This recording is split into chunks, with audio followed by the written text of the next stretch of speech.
राधे राधे। मेरे चैनल में आप सबका स्वागत है। आज मैं आपको बुधवार की कहानी सुनाने जा रही हूँ। अगर आप बुधवार का व्रत करते हैं तो कहानी ज़रूर सुननी चाहिए।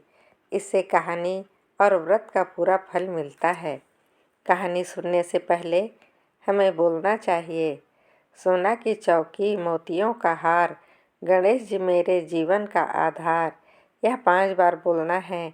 उसके बाद बोलना है गणेश जी के 5 नाम। जी गणेश जी, गणेश जी, गणेश जी, श्री गणेश जी। उसके बाद हम कहानी सुनेंगे। एक बार की बात है, एक गांव में गरीब छोटा किसान था। उसके 7 बेटे और एक बेटी थी। उसके 6 बेटों का विवाह हो चुका था। उसकी थोड़ी सी जमीन थी जिस पर पूरा परिवार खेती बाड़ी करता था। यही उनकी आजीविका का एकमात्र साधन था। एक बार किसान की पत्नी ने किसानों से कहा कि छोटे साथ नियुक्त कर देते हैं। वह भी शादी लायक हो गया। तब उनके पास एक रिश्ता आता है कि लड़की पढ़ी लिखी, लेकिन उसके माँ बाप और भाई बहन कोई नहीं है। दूर के रिश्ते के मामा की शादी में है, वही शादी करेंगे। किसान पति पत्नी को रिश्ता समझ में आ जाता है। साधारण तरीके से 7वें लड़के की शादी हो जाती है। छोटी बहू का नाम ममता था। वह बिन माँ की बेटी थी। उसे घर का सारा काम आता था, लेकिन उसे खेती का काम ज़्यादा नहीं आता था।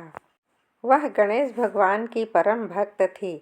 हर बुधवार का व्रत करती थी, लेकिन उसके आने के बाद उसका पति शहर में कमाने के लिए चला जाता है।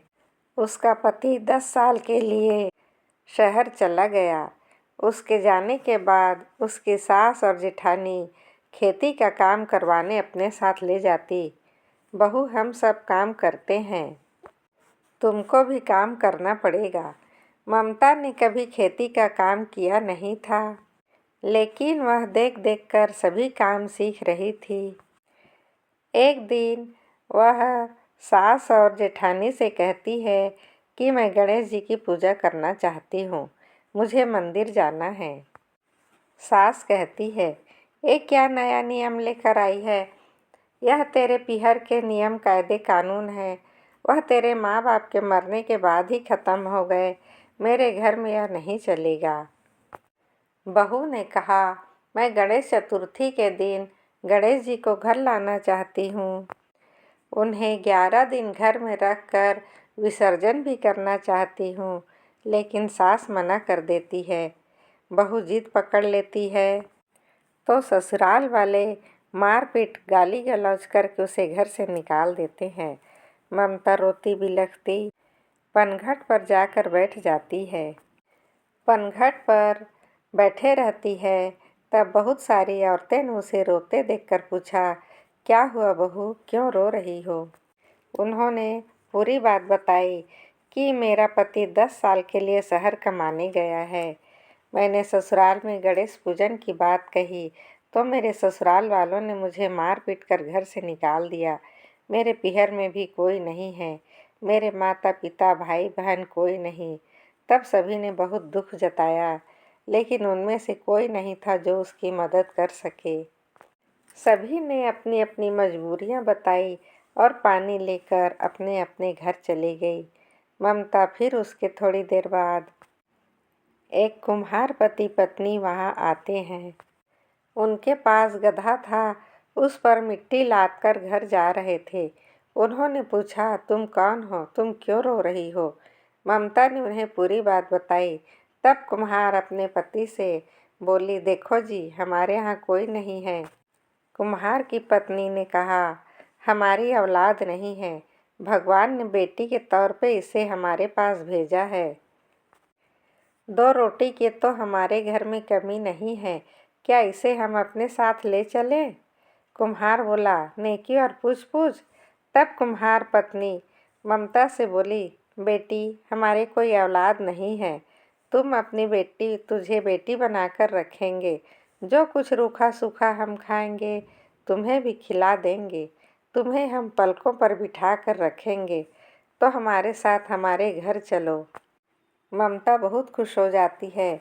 कुम्हार कुम्हारिन रोज़ सुबह मटके बनाते हैं तो ममता भी उनके पास बैठ जाती है और वहीं पर मिट्टी के गणेश जी की मूर्ति बनाने लगती है। वह बहुत सुंदर रंग भरती। कुम्हार पति पत्नी बहुत खुश हुए। उन्होंने कहा, बेटी तुम तो छुपी रुस्तम निकली हो। तुम तो बहुत अच्छा गणेश जी बनाती हो। ऐसी मूर्ति देख के लगता है कि गणेश जी अभी बोल उठेंगे। तब पूरा जो गणेश जी की छोटी बड़ी मूर्तियों से भर गया। जब लोग मटकी लेने आते तो सुंदर सुंदर गणेश जी की मूर्तियां भी ले जाने लगे। पूरा गांव ही नहीं, शहर में भी उसकी बनाई गणेश की मूर्तियों की चर्चा होने लगी।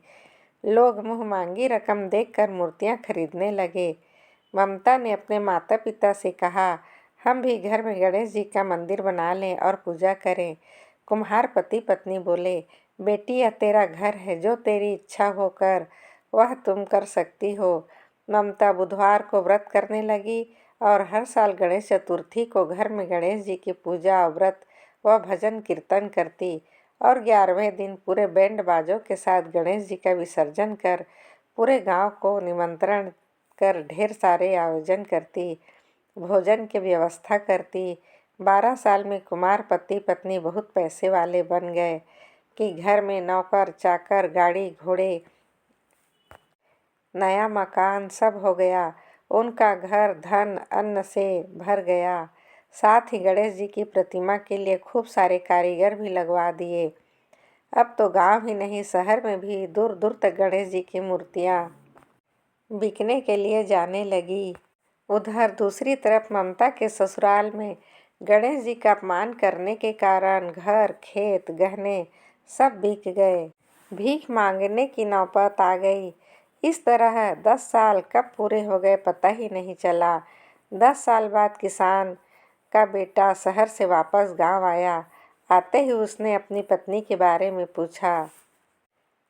तब सब ने बोला कि हमें क्या मालूम, वह बिहार चली गई होगी। उसने अपनी बहन से पूछा तो वह बोले, अरे तू भूल गया, तेरी पत्नी ही का मायका ही नहीं था। तू जा माँ बाबा से, बड़े भाइयों से, भाभियों से सच्ची बात पूछ। सच्ची बात अगर वह नहीं बताएंगे तो बाद में मैं तुझे बता दूंगी, लेकिन पहले तो उनके पास जाकर पूछ। तब छोटा बेटा वापस अपने माँ बाप और बड़े भाई और भाभी से पूछता है, आप मुझे सच सच बताइए, मेरी पत्नी कहाँ है, उसके साथ क्या हुआ। उसका तो कोई नहीं था, ना उसका कोई माँ बाप, ना भाई बहन। वह आपने मुझे नहीं बताया। आप मुझे सच सच बताओ, नहीं तो मैं घर छोड़कर चला जाऊंगा। तब माँ बाप ने सच सच बता दिया। बोले, बेटा वह गणेश जी की पूजा करना चाहती थी और बाकी सब बात सच सच बता दिया। बेटा बोला, वह गणेश जी की तो पूजा करना चाहती थी, कौन सी वह चोरी डकैती की बात कर रही थी जो आप लोगों ने उसे मार पीट कर घर से निकाल दिया। अब मैं उसे कहाँ ढूंढूं। तब सास बोली, बेटा उस बात को 10 साल हो गए, वह कहीं मर खप गई होगी या फिर कोई सांप बिच्छू काट लिया होगा। वह कहीं नहीं होगी तो बावड़ी या नदी में डूबकर आत्महत्या कर ली होगी, किसी बस या ट्रेन के नीचे आकर मर गई होगी। तब बेटा बोला, माँ आप उम्र में और तजुर्बे में मुझसे बड़ी हैं, लेकिन वह आपकी बहू है, वह गणेश जी की परम भक्त है। मुझे पूरा यकीन है उसने ऐसा कुछ नहीं किया होगा। वह सुरक्षित होगी, गणेश जी उसकी रक्षा कर रहे होंगे। एक न एक दिन मैं उसे ढूंढकर पूरी इज्जत के साथ घर लाऊंगा। वह मेरी विवाहिता स्त्री है, वह मेरी जिम्मेदारी है। फिर ममता का पति उदास मन से घर छोड़कर चला जाता है और वह भी उसी पनघट पर आकर बैठ जाता है। तभी वहाँ पनघट पर बहुत सारी औरतें थी। ममता का पति उन औरतों से पूछता है, बहनों माताओं, क्या आज से कई बरस पहले एक दुखियारी औरत को देखा था जिसको उसके ससुराल वालों ने मार पीट कर घर से निकाल दिया हो।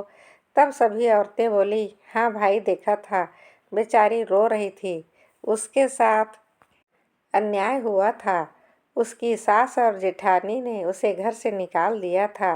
उसका पति 10 बरस के लिए शहर में कमाने गया हुआ था। उसका तो कोई पीहर भी नहीं था। तुम कौन हो?